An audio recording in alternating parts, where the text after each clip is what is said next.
I honestly sucked at sales. Like I hated all self-serving sales strategies that felt just like really inauthentic. And so I just struggled really hard in the early years. And then I hired coaches and I was getting coached by real estate coaching companies like Buffini and Yeah. Ninja. So Yeah. I was being coached to build my business with my database rather than being told to chase realtors. And so I didn't even have a realtor friend for like the first 4 years in the business. It's embarrassing to say.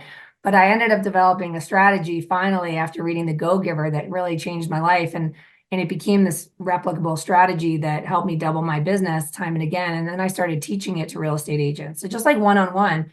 If you're a real estate agent earning $200,000 a year and you want to grow your passive income, this show is for you. Learn secrets other agents use and hear from experts in our field who will guide you on your journey to investing in assets like apartment communities so you can take your commissions and turn them into cash flow. Here's your host, Randall. Let's dive in. All right, welcome back. It's awesome to have you here today. My guest is Erin Bradley. She's a speaker, a trainer, best-selling author, and she's the host of the Pursuing Freedom podcast.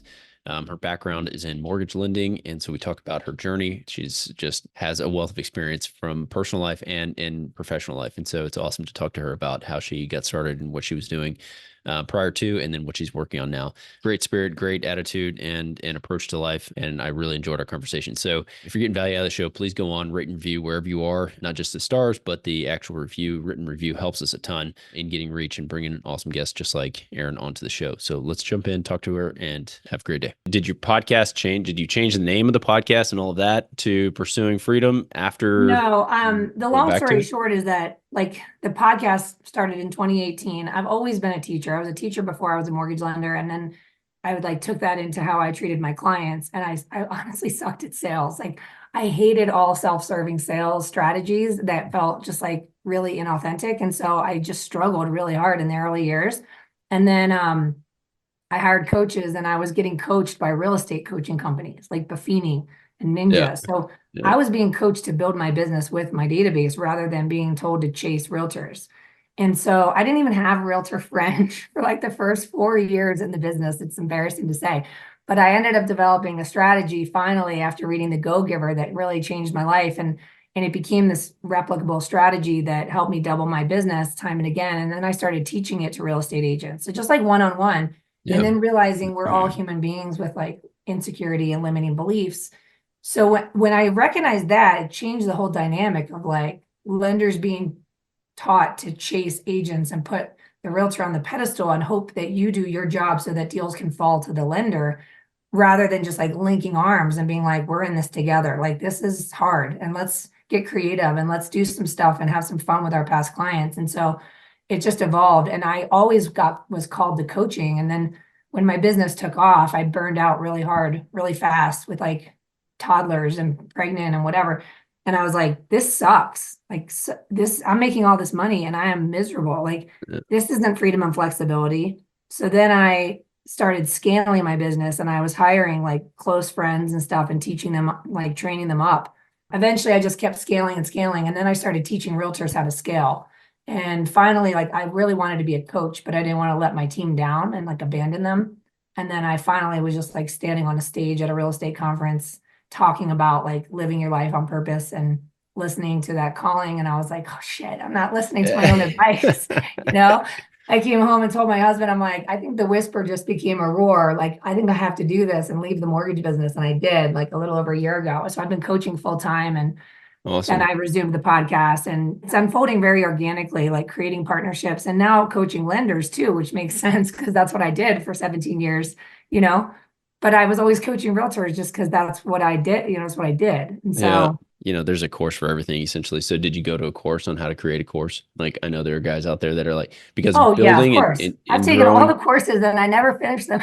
Yeah. But no, I mean the content started evolving and then last year like I had burned the boat. I did not renew my license going into Yeah. 2023. And I developed like a 6-month curriculum in a group format. And I have relationships with a lot of real estate companies. So they were having me come in and do talks. And then I would open up enrollment to this, 6-month program. So we did that, and people got success, and I did it a few more times. And then there were people that couldn't afford it. So then I was like, and it's only 2,500 for 6 months. And I'm thinking to myself, like, that's a fraction of one commission. Yeah. How can people not invest in themselves? So then I was like, let me roll out this special, pop-up 4-week boot camp for $397 to get referrals fast. And it's kind of like the content of my book, that strategy outlined in a 4-week program. And people got amazing results, like 17 new leads in the first 2 weeks by following the plan. So then I was like, let me make this self-paced for 197. So then I'm like inching my way into digital courses. It's just tough for me. It's a limiting belief probably, but I just feel like agents and lenders are not they just aren't the target market for a self-paced thing. Like they're going to buy it maybe and then waste their money and not do anything with it. So I tried to make it like the self-paced gives them access to 2 live group coaching calls that are recurring. Like I have a bi-weekly Monday mastermind, so they get Yeah. access to 2 of those calls. Because I'm like, the issue isn't that they don't know what to do. The issue is some block in their mindset that's holding them back from just doing it. And Yeah. it usually requires a little bit of like conversation to identify that. So dude, I'm winging it.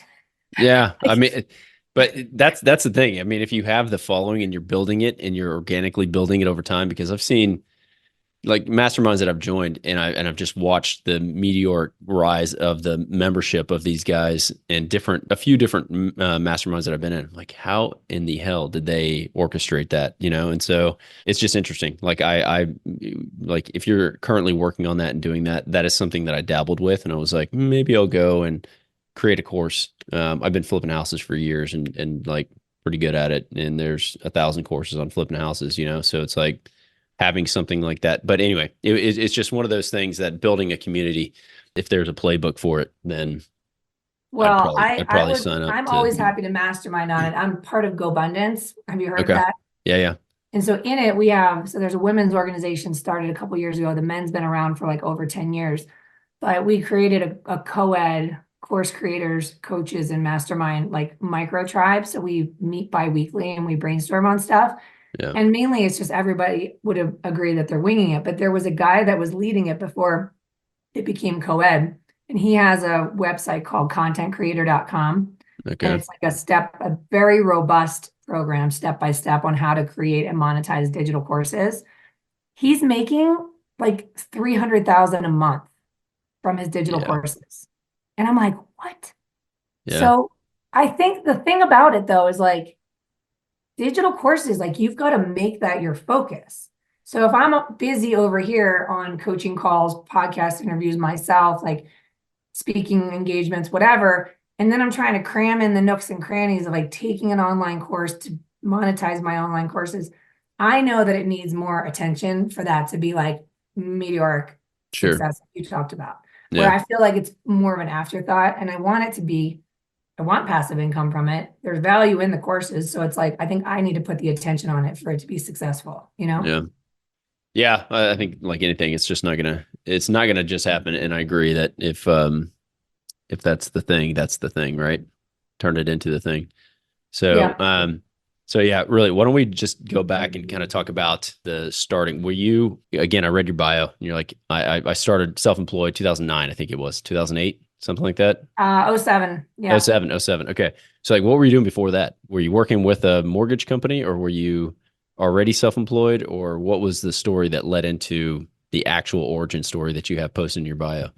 Yeah. Well, I'm the quintessential free spirit. I'm the youngest of 5 kids, and all of us went to school for business. We all, grew up in Philadelphia, kind of followed the script, get good grades, go to a good college. My dad was a stockbroker and financial advisor. And so even as my older sister, who was number 3, was going into college, she wanted to be an art major.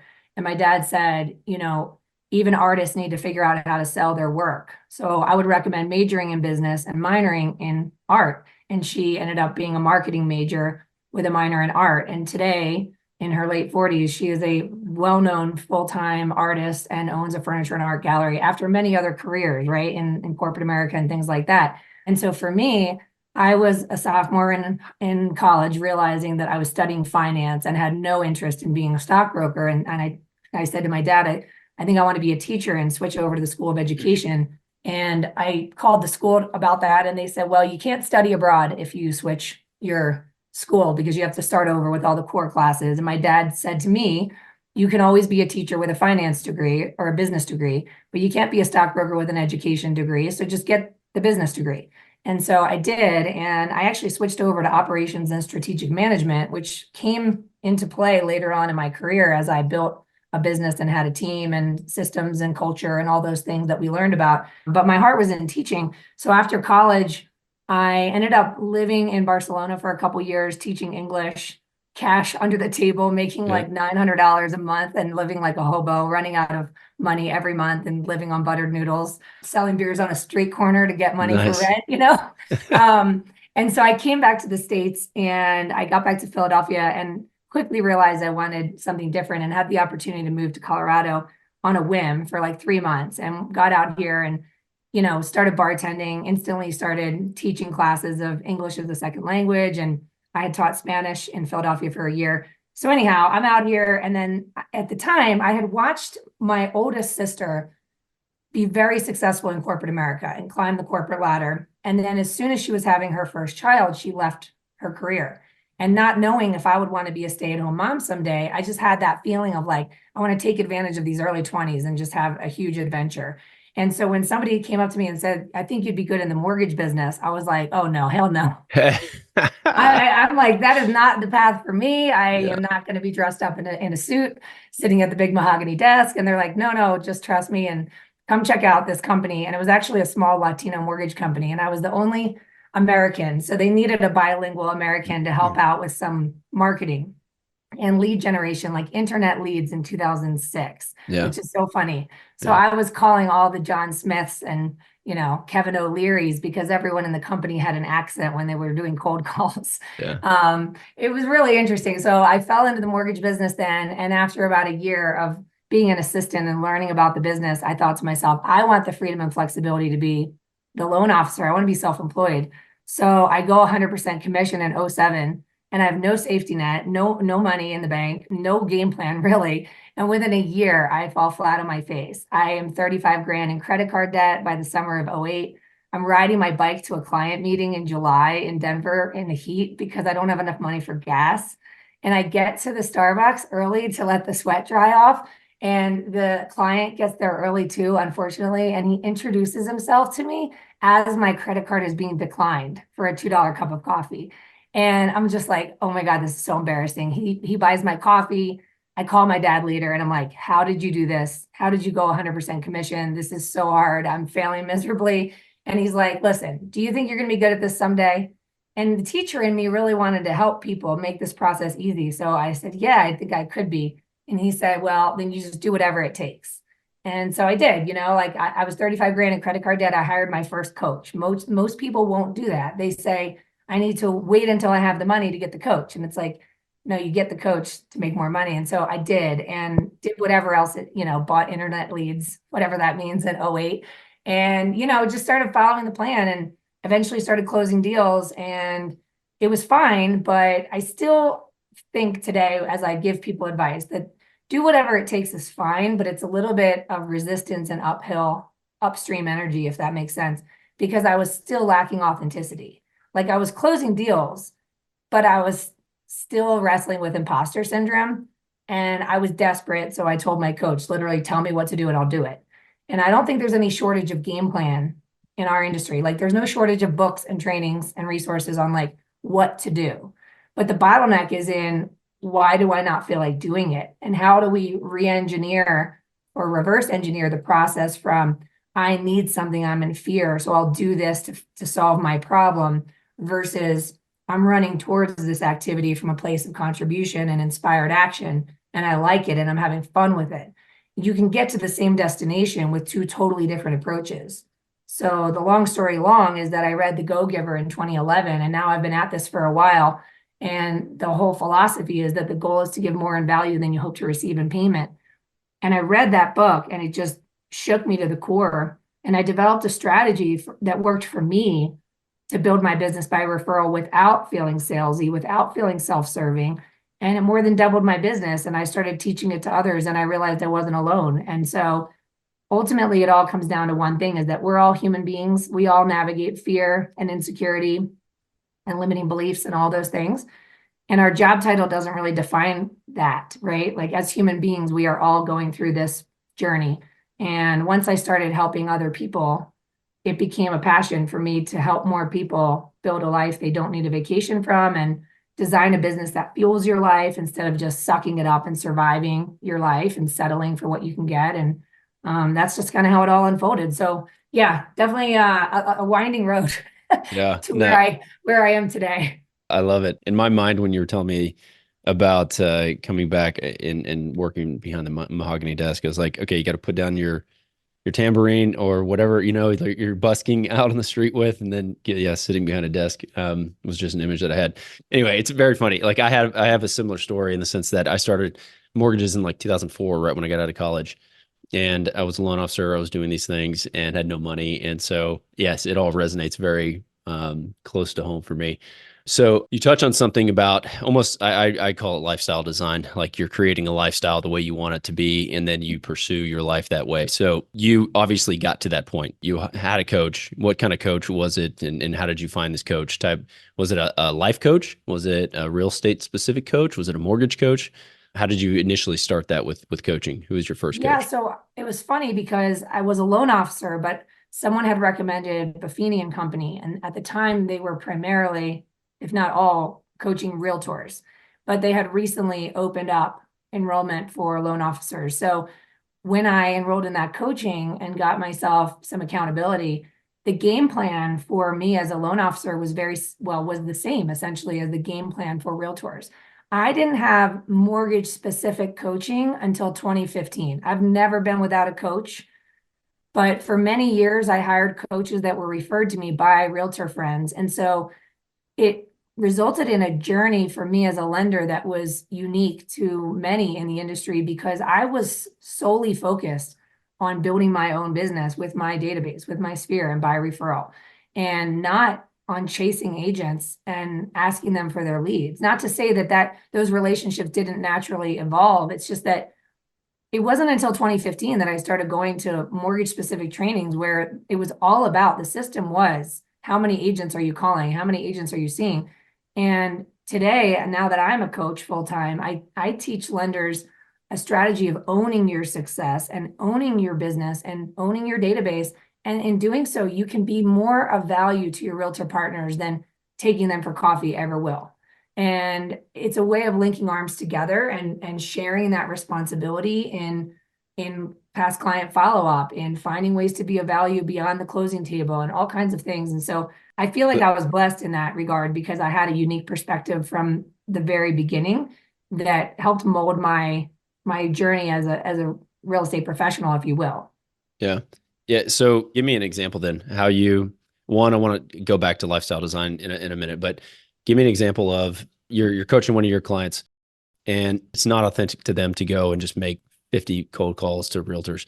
How do you work with them in order to find a game plan for something that works for them and suits their needs? Or is there just this is the path that you promote to your clients or to your customers? Yeah, so I can give you the strategy that I started teaching realtors, which eventually which was my strategy as a lender and which I now teach mortgage lenders as well. It's funny because as a mortgage lender, I found myself teaching workshops. I mean, I was a teacher turned mortgage lender, right? So the way for me to grow my personal brand was in teaching workshops in real estate offices, pouring into people as a teacher more than a salesperson. And so over the years, it evolved into coaching agents, even though I was a lender. But since leaving the mortgage business in 2022, I now coach lenders as well. And it's the same strategy across the board. Number one is that the goal is the go-giver philosophy to be more of value than you hope to receive in payment. What does that actually mean? Well, in our industry, we're given a lot of marketing advice, how to be top of mind.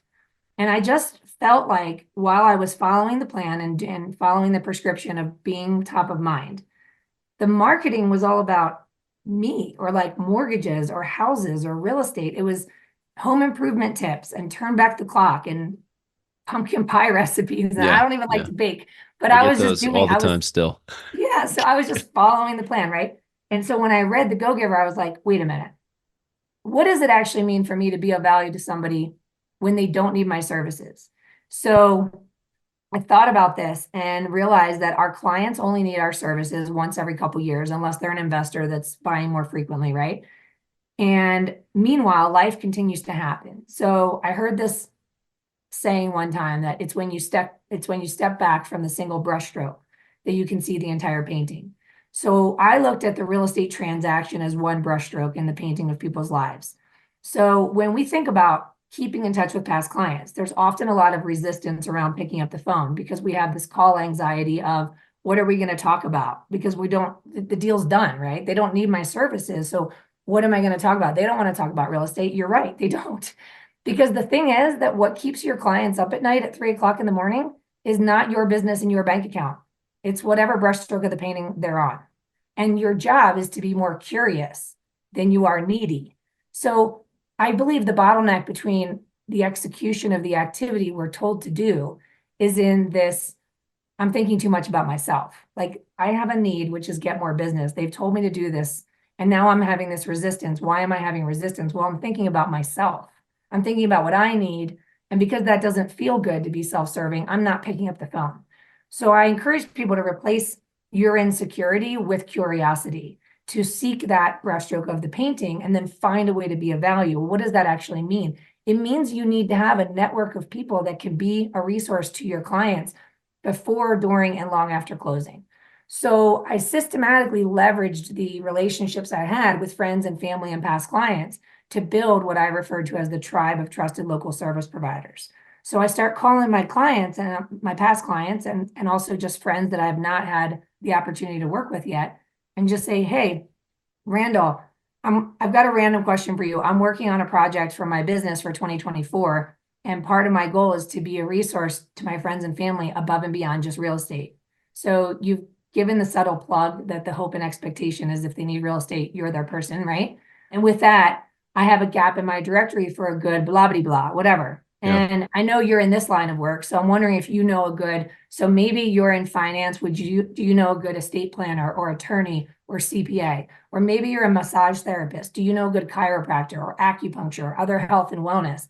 If you're a dentist, do you know a good orthodontist? Like we can build off what we know on people, or we can simply say, who do you have on your team in your wealth building journey that is invaluable to you? Or who do you know, like, and trust that you want to support by introducing them to me so I can add them to my directory? And so your clients start opening doors for you to new relationships. And then the conversations with those potential tribe members comes from a place of curiosity, not need. So it's not just like I'm building a vendor list. And this is where a lot of realtors and lenders kind of fall short in this strategy, is that they say, well, I have a vendor list. Yeah. And then there's frustration around lack of reciprocity. Like I refer my inspector all the time, but don't get anything in return. Or I refer my lender and don't get any leads in return.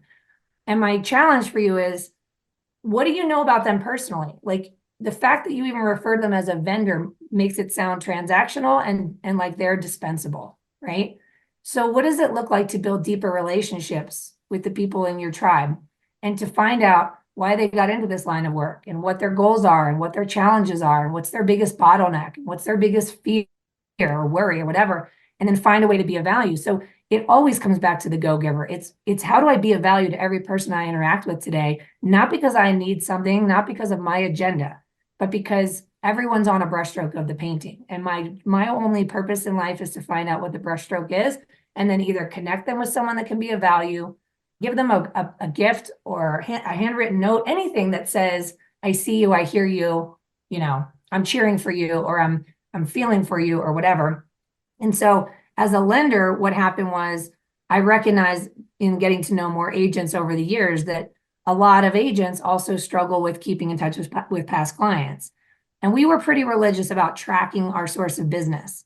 And I did this experiment in 2019 where the mortgage business had gone down because rates had gone up in 2018. So not too different from right now as we're recording this in 24. And there was this desperate energy in the industry of lenders chasing realtors because purchase business was all there was.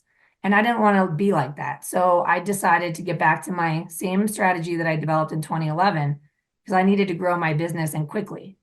And I started reaching out to the past clients in the database and doing the thing. And then what I did was I tracked everything. And within 4 months, our business increased from 22% repeat and referral from past client to 50%. And what was a scary statistic is that only half of my repeat clients were working with the same realtor again. Only half. And I I was believe that, friends yeah. with the realtors. So I was like, oh my gosh, what am I going to do about that? Like, this is so awkward. They're working with a different realtor. So we made it our mission as the lender partner to say, like, we honor and appreciate the sacrifice you agents make on nights and weekends to get our clients under contract. And we understand how energy draining it can be. And when your energy is low, you're not in the mood to pick up the phone and call those past clients. We've got your back. Our mission is to make sure that no past clients ever slip through the cracks. So if you're consistent with your past client follow-up, awesome. It's a double whammy. But if you fall short, we've got your back, and we're going to consistently keep in touch at 2 weeks, 2 months, 6 months, a year. And we're going to find the action item. We're going to find the brushstroke. And then we're going to call you and say, did you know? Did you know that they're having a baby? Did you know their mom's in the hospital? Did you know their dog died? Whatever. And now we're helping the agents be accountable to that conversation, because again, the bottleneck between the idea to call somebody and the actual execution of it is usually the fear of what people are going to think of you. So you don't pick up the phone. But if you have a reason to call, hey, I heard your mom's in the hospital. I'm so sorry to hear about that. Is there anything we can do? You then become unleashed, because the like caregiver within you is reaching out, not the salesperson that you're trying to be. And Yeah. so we just need to awaken within everyone that light within you that is the version of you that shows up with your friends and family on the weekends. The person who laughs and cries and is heart and soul. And get away from putting on the work hat and feeling a shift in your persona from you, your heart and soul, to you, this real estate professional who's supposed to do these things to get some deals, to make some money, to pay the bills. Yeah. So I hope that makes sense. It's like a very Yeah, long-winded answer. tons of sense. And I love it. You're very passionate about it, and it shows through. And I mean, I have a bunch of notes. So one, the first thing off the top of my head is somebody's still making those calls. How are you and the mortgage team reaching out and finding that brushstroke? One, I love that analogy too. It's a very good analogy for defining where somebody is in their life. So anyway, how do you, on the mortgage side, find out that brushstroke in order to share that information with the realtor team? Yeah, so everything is a system. I genuinely believe that the reason our businesses tend to be inconsistent in the real estate space, whether you're realtor or lender, is because the success or the consistency of your activity is heavily dependent on your mood, your energy, your emotions. So you might have all the best intentions at the start of your day, and then one hard conversation knocks the wind out of your sails, and now you don't feel like doing the thing, right? So it's got to be a system that runs the business, and then people run the system. So all that means is that on Tuesdays, we make these calls. On Wednesdays, we make these calls. On Thursdays, we make these calls. We only do proactivity Tuesday, Wednesday, Thursday. Mondays are for reactivity, money mindset, marketing planning, all that kind of stuff. Nobody wants to get sales calls on a Monday anyway. Fridays are for fun, family, and friends. Obviously, still managing the business, but not worrying about having the foot on the gas all the time, because there's so much reactivity in our industry. And the reality is that the inconsistency of execution on that plan is disappointing, because I'll hear realtors and lenders that are going through a tough time, like maybe in 2023, and they're considering getting a job. And I say to them, what's the expectation of you getting a job? Well, I need to make money. I'm like, okay, let's unpack that a little bit. What do you expect out of the job? Well, I'm going to get a fixed monthly income. I'm like, okay, that's assuming that the manager that's hired you, or the boss, or the business owner, right? They have a business plan. So they have a projection for profitability that's going to ensure that you get paid, providing you show up to work on time and do the things that they ask of you, right? And they're like, yeah. And I'm like, okay, well, if you did the same thing as the boss of your business, created a plan, and then you show up to work on time and you do what you say you're going to do, you're going to get paid in return, and you're probably going to get paid handsomely, not what you would get as a W-2 employee of someone else's organization who's going to have the lion's share of profitability at the top, right? And then they're always like, well, okay, sure. I'm like, it sounds simple. Walk And with me now. I know it's Here we hard go. because our fear and it controls our emotions, right? So like, if you're feeling stuck, if your pipeline's dried up, if your bank account is not looking good, or your credit card debt is building, you have a legitimate fear going on, and it creates a panic. And unfortunately, those emotions are energy draining. And then even if you muster up the quote unquote courage to go through the motions and check the boxes, it can fall flat. And we just, again, need to come back to like, are you running from a problem you're trying to solve, which is your debt? Or are you running towards a goal that feels alive and exhilarating and from a place of contribution? Because if you can just fine tune the purpose of this activity from, I need something, I have a problem, I better do this thing, that's very upstream energy, to, I'm curious, I love this person, I genuinely care about them, I'm curious, I want to find out how I can be of value to them, that's in flow. You can become unleashed and you can create radical exponential growth in your business in like 90 days from when you begin, and create consistent growth. And it's not, I mean, I know everybody says the market, but how is it that one person gets their real estate license and is rookie of the year with 36 closings in year one, and someone else has one closing? Or how is it that one mortgage lender that I work with did 86 million in 2023 and another barely did 6? It's mindset, it's decisiveness, it's the willingness to act, and it's the willingness to redefine why you're even doing what you're doing. Yeah. And that's the work. Honestly, it's an inside out approach, because if the inside game is flawed and the foundation is cracked, it is going to feel hard and upstream all the time, but it doesn't have to feel that way. But people have to be willing to get intimate with the stories in their brains and then rewrite the stories and then come from a different agenda, if you will, which is contribution. Yeah, no, I agree. It sounds, I don't know what percentage it would be, but you're like business coach slash therapist slash, it's like all these things, you know? I always joke that my superpower is catching you in the story of why you can't, why you shouldn't, why you have to, Yeah. and then just like calling people out and be like, no, no, no, no. Like, what do you really want? And then it's not a matter of whether you can, it's just a matter of whether you're willing. Yeah. We have this conversation with my kids all the time. They say, I can't. I'm like, no, you never ask that. You say, how can I? And then you solve the problem and then you go through it. It's kind of the same with sales reps and agents that I've had. It is, again, just working the system and like, this works, you have to do it. But one thing you've mentioned multiple times without actually saying it or using the word, but it's framing. Like, I notice the calls, the outbound calls that you make, in the way that you have framed, even the language that you use in the conversations, the hypothetical conversation that you just went through, is, I don't know, poetic. It's not, it's just like the way it's set up and structured. And then the framing with, you know, your lifestyle and the way that you are pursuing a goal. Like you said, upstream rather than in flow, right? And I agree with that 100%. If you can frame it or reframe it in a certain way, then it makes all the difference in the world. So one thing I want to ask you about, I've heard you say unleash. Have you done Tony Robbins? Have you done a few of these? No, because I haven't done any Tony Robbins. It's just a word that kind of came up for me. I had a word in 2020. It was like unbecoming. We took our kids on a 6-month RV road trip and homeschooled them in that Awesome. COVID school year, because we were like, if not now, when? Let's rewrite the crazy. And I was working on unbecoming rushed and stressed and overwhelmed, and this process of like surrendering to what was and finding a way to kind of lighten up and enjoy the downstream, like get in the current and go with the flow, because you're not going to control it anyway, you know? And then as I started to sort of like resurface, I was using this word unleashed with my team members at the time, because if you have a deep, authentic desire to help somebody, there should be nothing stopping you from picking up the phone or wanting to reach out to somebody that you care about. And you can become unleashed in activity. And when you do that, conversation leads to creativity. You and I could be shooting the breeze. And then I'm like, yeah, you know, Randall, I'm working on this thing and I just want to bounce ideas with you. And you're like, you know who you need to call? Like, I want to connect you to so-and-so. Like, that wouldn't have happened if you and I don't have the conversation. Yep. And so each conversation begets another conversation. And all of a sudden you can be in flow, like a snowball, gaining momentum, rolling down the hill, getting bigger and bigger.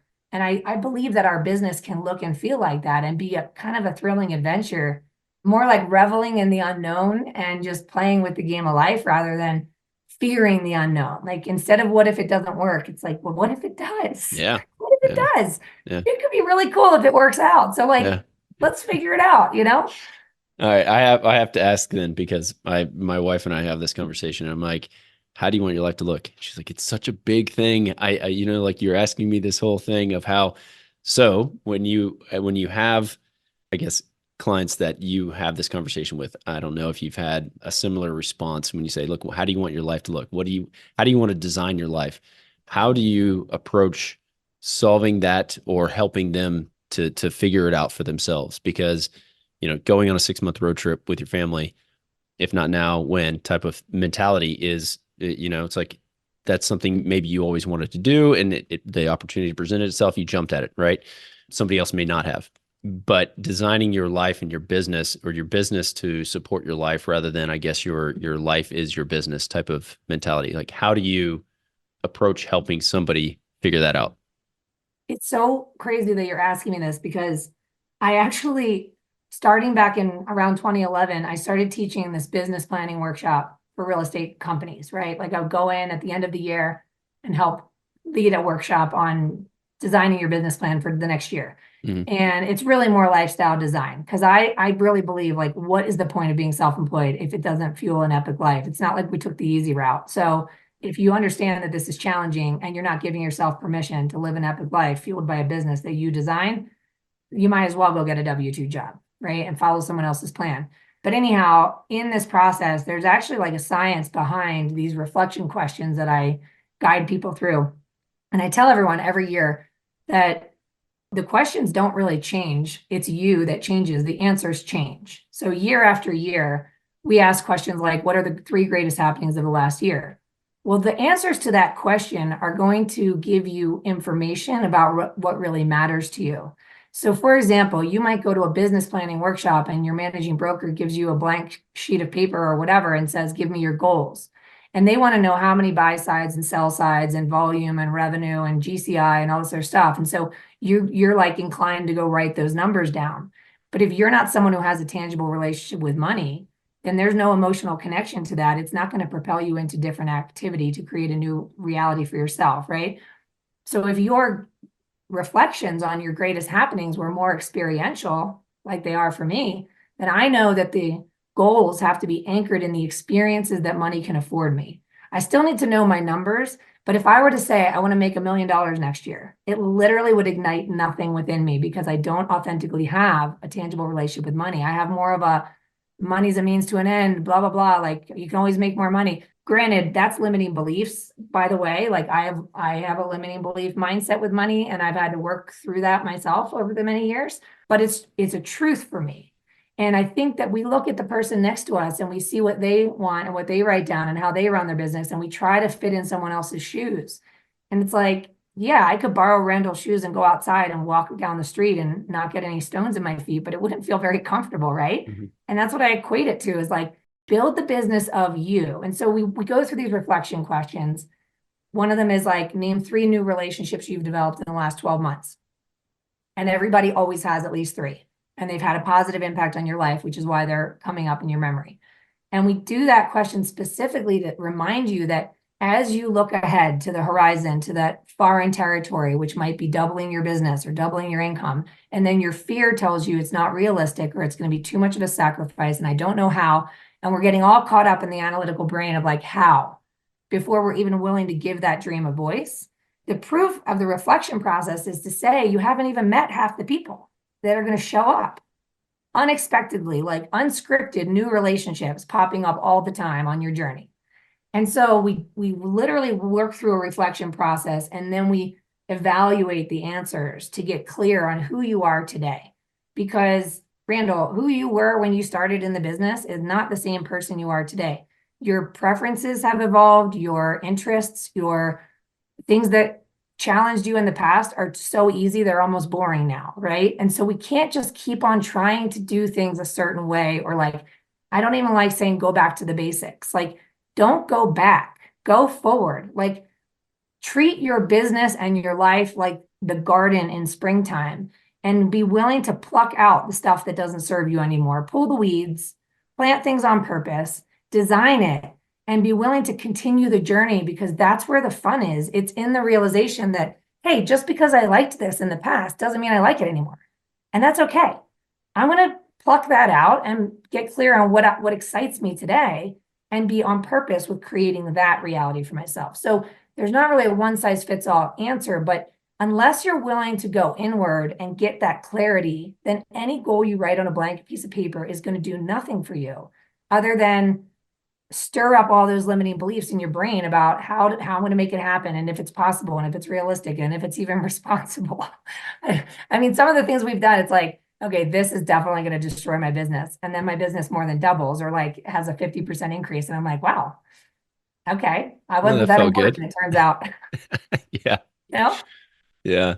Awesome. And I'll just say one more thing is that when people think about like getting a coach or whatever, at a minimum, even if someone doesn't get a coach, the number one best piece of advice I could give to someone is start hanging around people that remind you more of your future than your past. And I don't mean stop hanging around with people you care about. I'm saying be careful about the conversations that you have on a daily basis. Like they talk about the water cooler conversation. Like if you're hanging around a lot of people that are complaining about circumstances you can't control, and you're putting more attention on where you are, which is a remnant of the past, than where you want to go, it's like you're in the mud and it turns to quicksand. So think about what you really want in your life and then find people that represent that or at least have similar goals, and spend time purposefully with people that are going places that you want to go. And you'll be so surprised by how quickly that the creative juices start flowing, the ideas, the new thoughts, the new relationships, and life can be really, really exponential. I love it. I love that. A minute ago, you said money, my view of money is a limiting belief. And it didn't sound like that to me, the way you described it. So how do you think that's a limiting belief? Just personally, I'm like, if your attachment to money it's not your top priority, right? You can go get more money. You can earn it. It's going to come to you. Money is like water, it just flows, right? Why do you think that's a limiting belief if that's how you feel about it?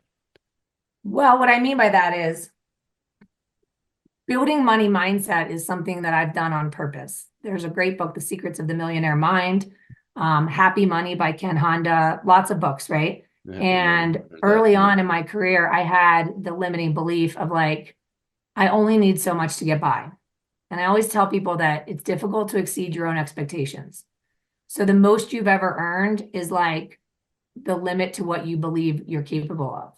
And so in order to consistently double my business over and over and over again and see my income grow to levels that I never dreamed of as a younger person, I had to get clear on the fact that if I make money the object of this activity right now, like I'm going to do this so I can make money. They've told me if I pick up the phone and make more calls, I'll get more money. I need more money. If I make money the object of my activity, that to me is upstream. It's just like there's resistance in it. If I know that the more I contribute and the more I show up consistently and from a place of inspired action, where I have an impulse to contact someone I care about and I just contact them, not because I'm associating this with filling my bank account, everything becomes easier. And I do become unleashed and I find myself in flow. And I believe money follows that authenticity and energy and aliveness. And that's why your business picks up when you go on vacation. Everybody's like, God, it's so annoying. I go on vacation and my business picks up. And I'm like, that's because your light is on. You're excited. You're anticipating. You're planning. You're having fun.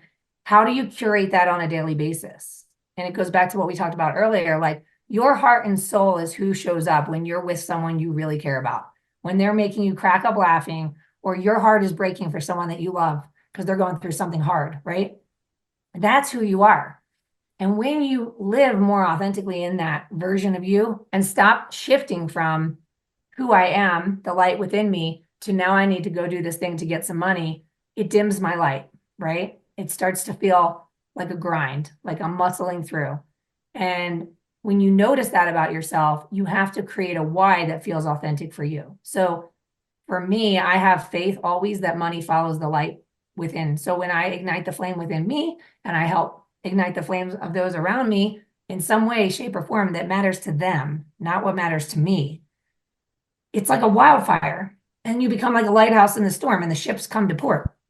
And it sounds maybe too woo-woo for some, but I promise you that you can curate vacation energy and prioritize how you feel and how you show up and how you impact the lives of others, and you can make that your mission, you will have more money than you need. You do not need to be stressing about money. I can't stop people from stressing about money. I get that. Yeah. But then give yourself 15 minutes to stress about money and then ask yourself, who's in my world that I love, and what brushstroke of the painting are they on, and how am I going to find out? And then go find out, and then go be of value, and do it over and over again, and track how you're doing it. And you can run a business successfully this way. It is a strategy. Yeah, Yeah. no, I love it. No, it's fantastic. Again, I love your energy. I love so much about what you are doing. Honestly, again, it's like things and feelings that I've had like in the past, and it just seems like you've like honed in on who you are, and you've been able to translate that into your business and let everything just grow around it. So again, I love that. Well, just to be clear, I always tell people there's no one you admire or no one living a life you desire that doesn't still experience fear and self-doubt and limiting beliefs. So I always tell people that if you experience like stress, overwhelm, burnout, insecurity, you're not special. You're just human. Yeah. So we're all still we're all human beings. We're all trying to figure this out. And sometimes we just have to lighten up a little bit and stop being so hard on ourselves and seek the fun, like curate the vacation energy, have more fun, have more engagement. Like, don't take it too seriously, and you'll be so surprised by the unfolding. And that ultimately the only difference between you and someone living a life you want is their decision to do it. And between my chapter 1 and my version of chapter 10 right now is a lot of sloppy, a lot of mistakes, a lot of trial and error, a lot of failure. So it's almost like a joke. I'm like, if I've screwed up this much and I'm still here, like, we're going to be okay. This is not going to define us. This market's not going to define us. The rates aren't going to define us. Like, we define us, but we've got to be willing to do it. Yeah. Awesome. Again, I like it. All right. Let's catch up. I will soon. send you all this stuff whenever it's about to air. All right. Sounds good. Good meeting you. Awesome. Thanks, Erin. Good catching up. Did you know that 80% of the agents we speak with got into real estate in order to gain passive income so they could obtain financial freedom and become work optional? If you want to stay up to date, the best way is to make sure you're subscribed. So if you haven't done that, go ahead and do it now. We'll catch you on the next episode.